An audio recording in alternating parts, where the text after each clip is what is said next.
Question number 58 कहता है the angle between the tangent line drawn from the origin to the parabola y square equals to 4a into x minus a is.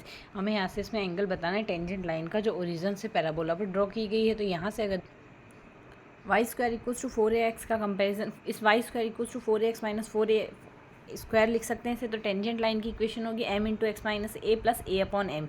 ये हमारे पास tangent line की equation होती है parabola के लिए।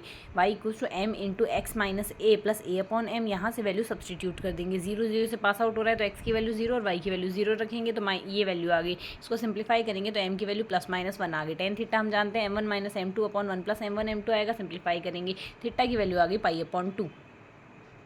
Theta equals to pi upon 2 से first option correct आ गया। नेक्स्ट है coordinate of the foci of the ellipse. इस इलिप्स के लिए हमने यहाँ से इसके यहाँ से नाभि के निर्देशांक निकालने। तो अगर इसको सिंप्लीफाई करें, सिंप्लीफाइड फॉर्म हमारे पास ये आ गई। RHS में 1 ले आए, b ग्रेटर देन 1 है तो c square equals to b square minus a square आएगा। सिंप्लीफाई करेंगे, c की वैल्यू आ गई 4।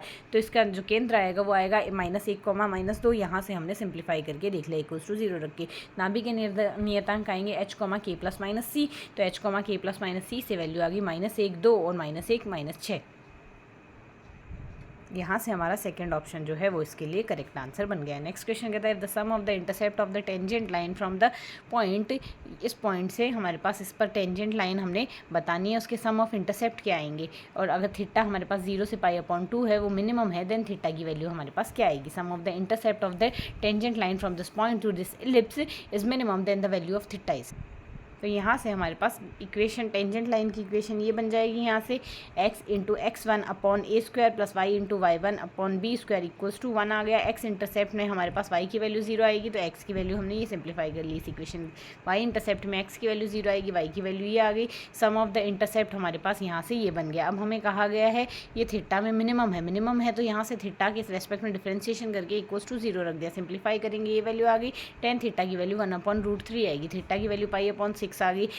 की वैल्यू हमने थीटा की वैल्यू निकालनी क्या होगी और मिनिमम की वैल्यू यहाँ से 8 आएगी। थीटा की वैल्यू पाई अपॉन 6 आ गई।